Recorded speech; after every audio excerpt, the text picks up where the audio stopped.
Hi. Hello. Happy Sunday, everyone. We have had another great week. I hope you had a great week. My week went pretty well. I cannot complain. And I'm so thankful for this fall weather. I'm just so enjoying it. I love the summer, but fall is like that special in between moment. And I really enjoy the coolness because you just want to walk and kind of enjoy yourself outside. I'm a nature person, so it really uh, is something that I really enjoy doing. But I'm glad that you tuned in. I want to just first, my name is Antoinette, and I want to kind of pick up where I left off last week. We started talking about how to build our village. And in modern day terms, that would be our community. How do we build our community? And so I wanted to do a part two.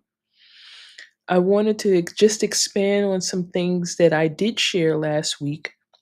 If you didn't watch that, I would encourage you to go back and just watch that. And then you can start taking that information and applying it to your life. I'm going to share some more information tonight, some more tips and things like that, just so that you can kind of have like a full package. And so, one of the things I want to just say is that when you're building a community of people, you're building people, like I shared before, but I'll say it again. You're building a community of people that are like-minded in respects to how you want to bring up your children. How do you want what kind of values and beliefs? How do you want to shape those values and beliefs, in your children? And so when you're thinking about building a community, that network of support, and I talked, last week about community being like just people who have this common thread. And that common thread can be anything from, let's say, it's a community of people that want to network and do business, they want to learn different skills, or it can be a hobby or something like that. But within your parenting network, specifically, one of the things that I talked about last week was character. And so getting to know somebody and who they are and their character, right? And that's so very important. But one of the things I want to add to that is let your children be your guide. In addition to assessing someone's character, let your children be your guide as well. Meaning, they may say, Mommy, Daddy, I really don't like that person. Or maybe they don't say it, but they say it with their body language. Maybe, because they're a stranger. So they initially might, cling to you and hide behind you because the person, right, they don't know them maybe and they've never seen them. So if it's a stranger and it's someone that you've talked to them about strangers and things like that. So they may initially do that. And then later on, as you are around the person more, your child may, get to know them and say, okay, they're not a stranger. And they may actually speak to them, or greet them or wave at them or laugh or giggle, right? So then you kind of figure, okay, the person is okay. But if your child specifically says something like, I don't like this person, um, believe them. That's it. Believe them. They don't like the person. In my day when we were growing up, even if we didn't really like people, we still had to greet them. Sometimes like, oh, give them a hug, give that person a hug, give them a kiss. And, it's like you really didn't want to do that, but you had to listen, right? So I believe that you let your children be your guide. If they don't like someone, if they squirm away, if they don't look too comfortable, they're not really talkative and they're usually talkative, and this is the first time they've met that person, or you've had them around or whatever, believe them, and that's it. Because just as much as this community is about pouring into your child, they should like the people as well. They really should. And so if they don't, then that can be an issue. So, and sometimes, in the past, I think now as a society, we may have really matured in such a way until now we hold what children say and we say, you know what, this is important. Like if they're saying this, then I need to either distance myself from this person nicely, or just not have any dealings with them or whatever the case may be. But respect your child's feelings, respect their thoughts. When they say they don't like someone, just leave it at that. You could ask and say, well, what is it about this person that you don't like? You know, did they do something to you, or what? And allow your child to answer. And whatever answer they give, you just take that and know, okay, this person is not someone that my child's like, so I won't actually have them around as much, or I'll limit my interaction. Because sometimes kids see things that we do not. Sometimes they pick up on things that we do not. And so your child loves you, but they also trust and depend that, we take care of them and that we protect them in that moment. And so in that way, we listen to them and we respect their feelings. So I really thought that was important too, because I was talking about character. And I know that one of the big things is assessing somebody's character. You want to you know who this person is.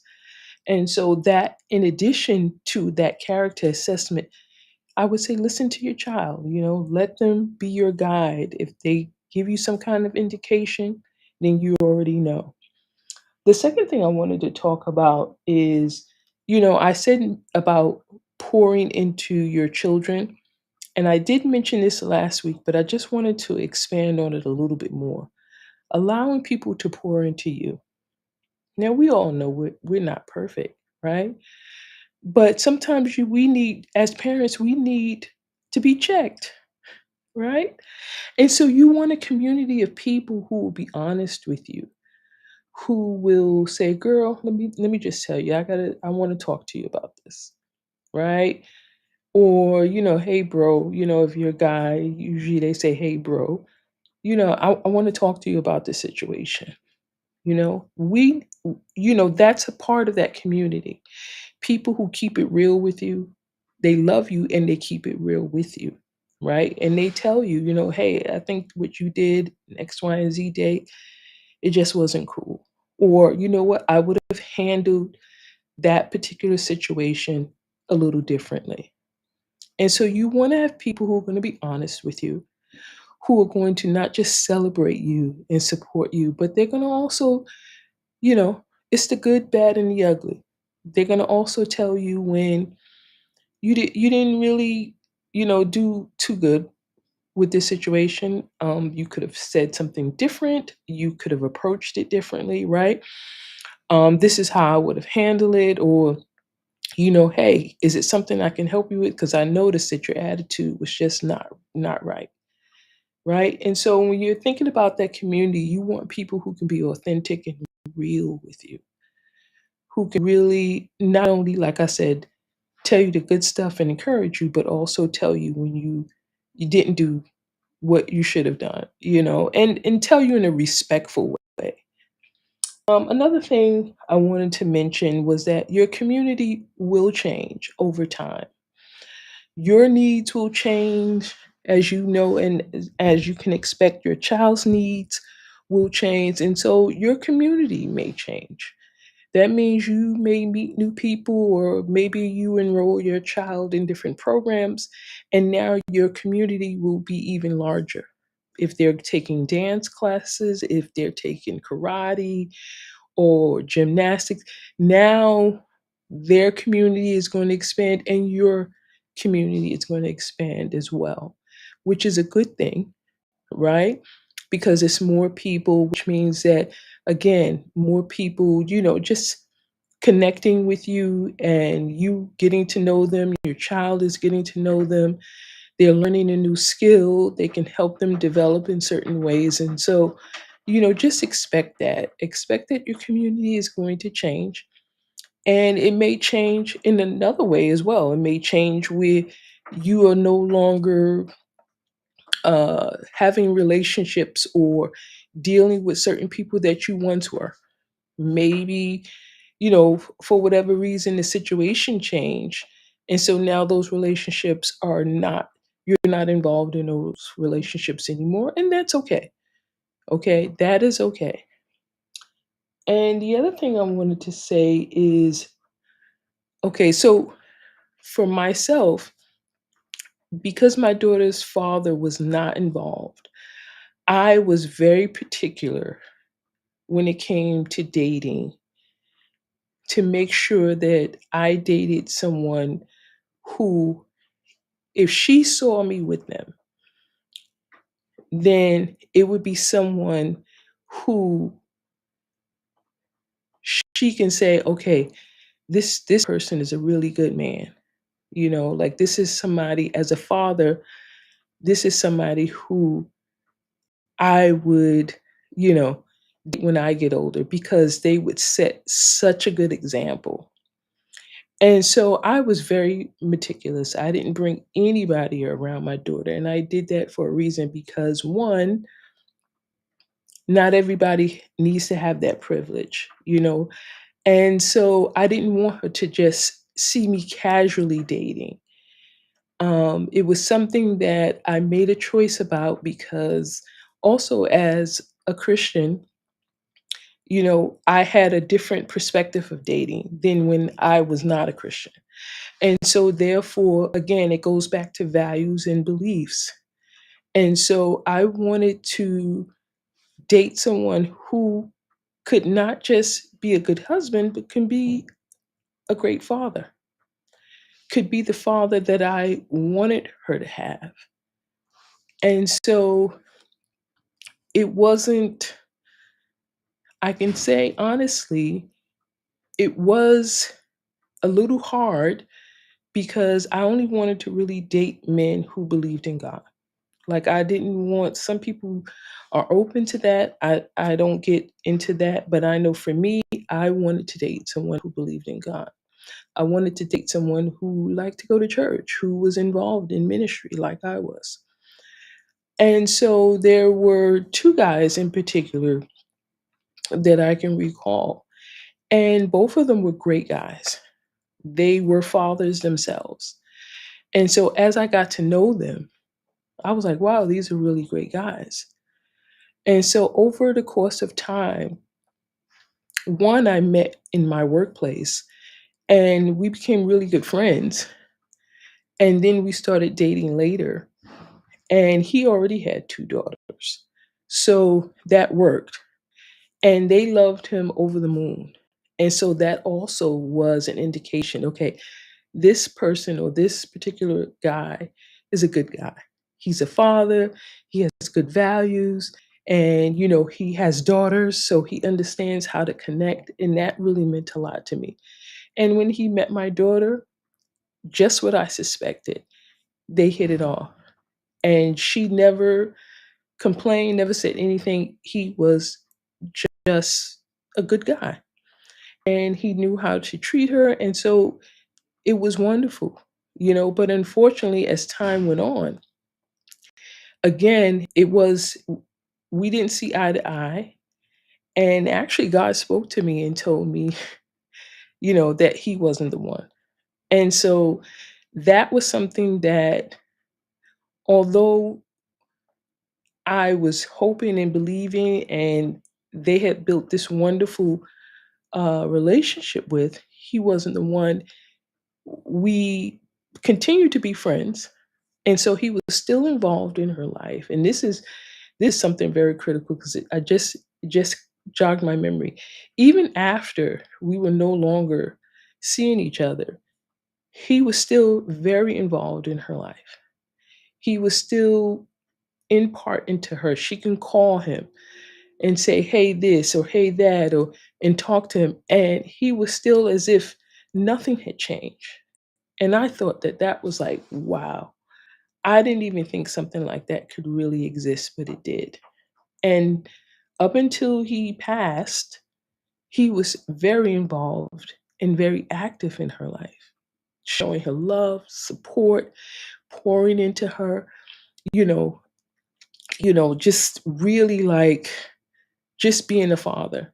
And so I was so grateful for that, that he was a part of that community because as a young woman growing up, in addition to the mother, for me, I wanted my daughter to have that male input. I wanted her to have that, safety and security and all the things that comes with fathers.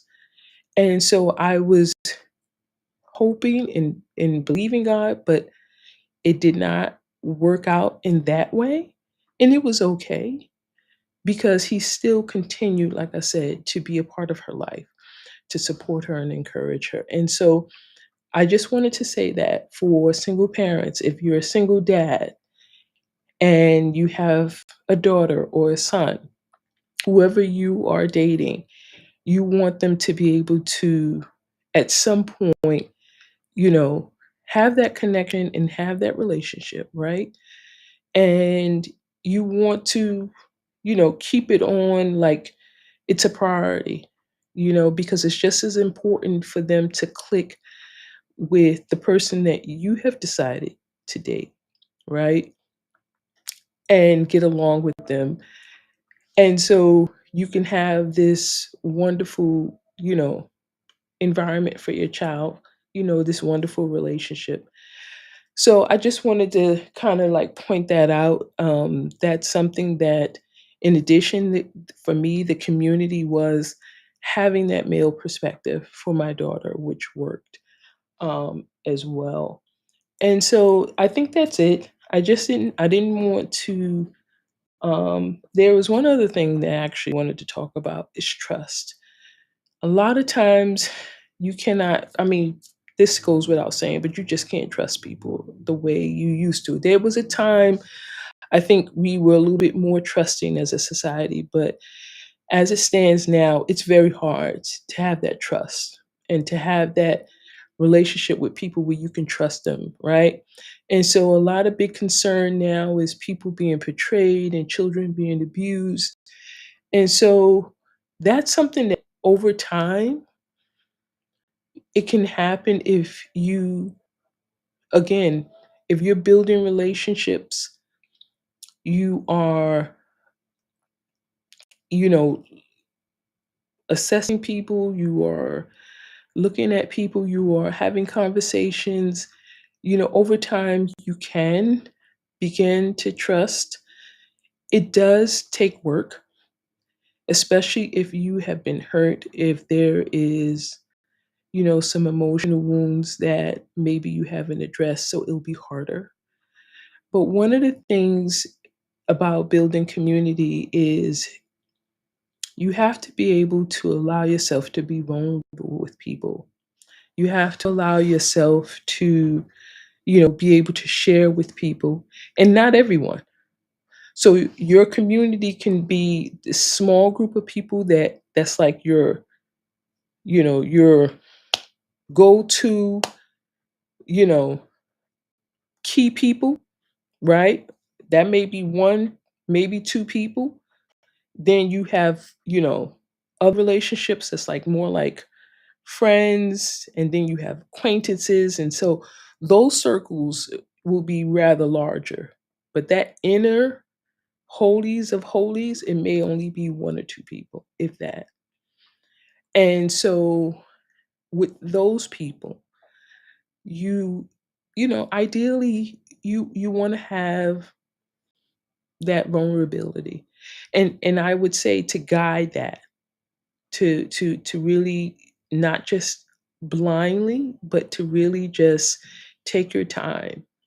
There's no rush with true friendships. There's no rush. You don't have to try to get to know somebody today or tomorrow, but you can do that over a process of time, right?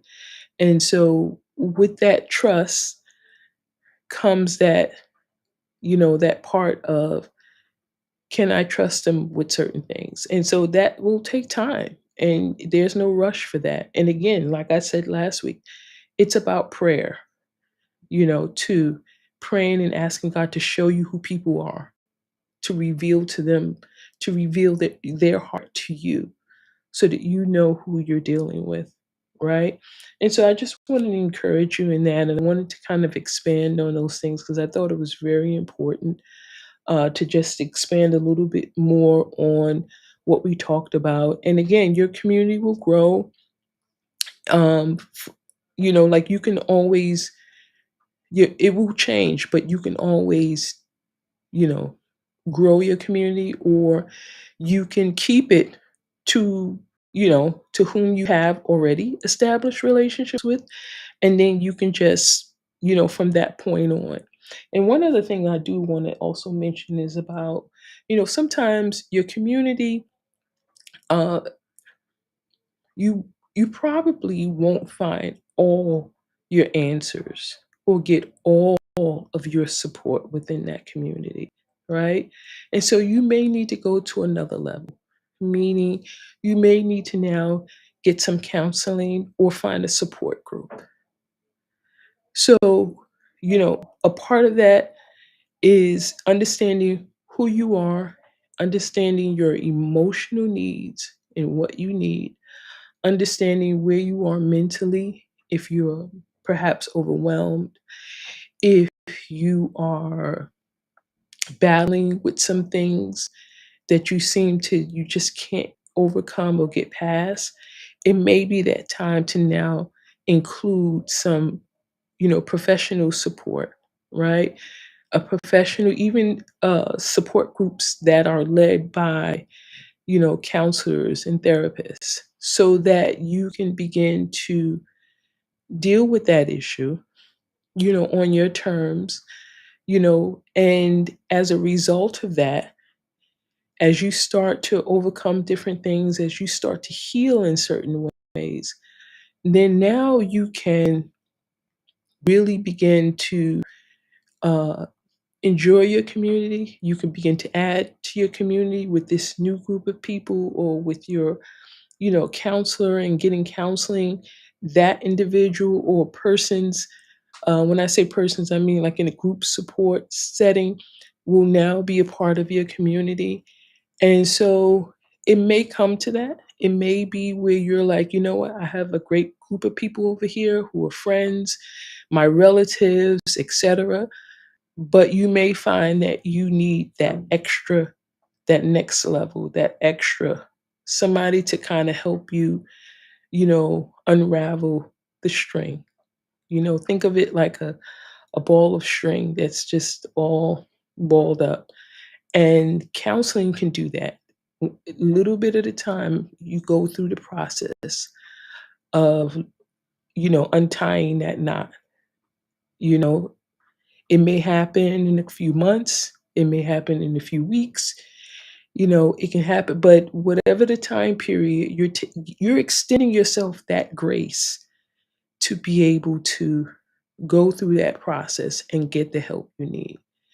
Because one of the things that can happen is if you don't get the support that you need, then your parenting journey can become not good. Like it can become more of a burden, right? Because you're trying to deal with emotional stuff and issues, and you're trying to bring up your child. You're trying to be as loving and as caring as attentive as possible, but it may be hard because you have this particular thing here.